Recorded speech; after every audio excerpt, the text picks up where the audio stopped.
عمران سرور صاحب، پوتے کی وراثت کے متعلق لوگوں میں بڑی غلط فہمی پائی جاتی ہے اور وہ کیوں محروم کیا جاتا ہے، وضاحت فرما دی جائے۔ اگر عینی اور اللہ دونوں بھائیوں ہوں تو کیا وہ برابر تقسیم کریں گے؟ عینی اور اللہ کے درمیان کوئی فرق نہیں ہے، برابر برابر معاملہ ہوگا، وہ بالکل ایٹ پار ہیں۔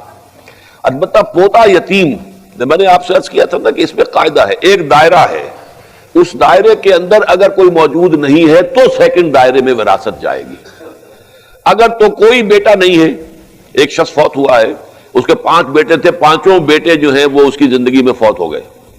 البتہ بیٹوں کی اولادیں ہیں، تو اب تو پوتے جو ہے وارث ہو جائیں گے، اس لیے کہ پہلا دائرہ بالکل ختم ہو گیا ہے۔ لیکن پہلے دائرے میں ایک بیٹا بھی موجود ہے تو پھر وہ یتیم پوتا جو ہے، جو بیٹا فوت ہو گیا، اس کی اولاد وہ جو ہے محجوب الارث کہلاتی ہے، اسے وراثت میں سے حصہ نہیں ملے گا۔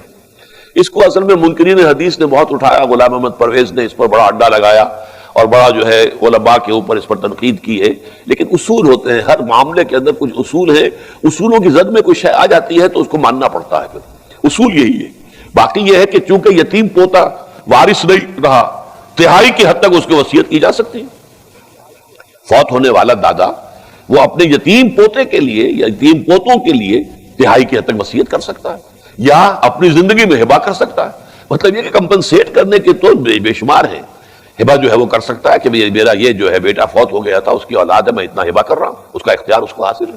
لیکن جہاں تک وراثت کا تقسیم کا معاملہ ہے، اگر ایک بیٹا موجود ہے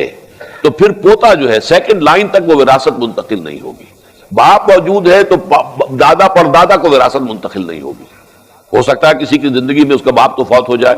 اور دادا جو ہے وہ موجود ہو، تو ٹھیک ہے، باپ نہیں ہے، دادا ہے، دادا کو وراثت مل جائے گی۔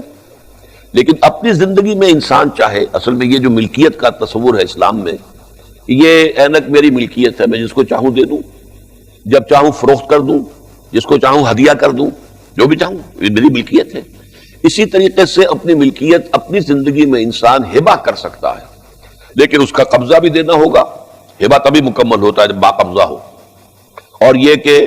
اس میں یہ کہ وارث کو بھی ہو سکتا ہے، ایک بیٹے کو سارا کچھ آپ دے سکتے ہیں، قانوناً جائز ہوگا، اور اس کے اوپر دنیاوی عدالت جو ہے کوئی حرف نہیں اٹھا سکتی، کوئی اس کے اوپر جو ہے تنقید نہیں کر سکتی۔ لیکن اگر اس میں ناانصافی کی گئی ہے، اگر ناانصافی کا کوئی خاص سبب ہو، کوئی ایک بیٹا جو ہے وہ آوارہ ہے،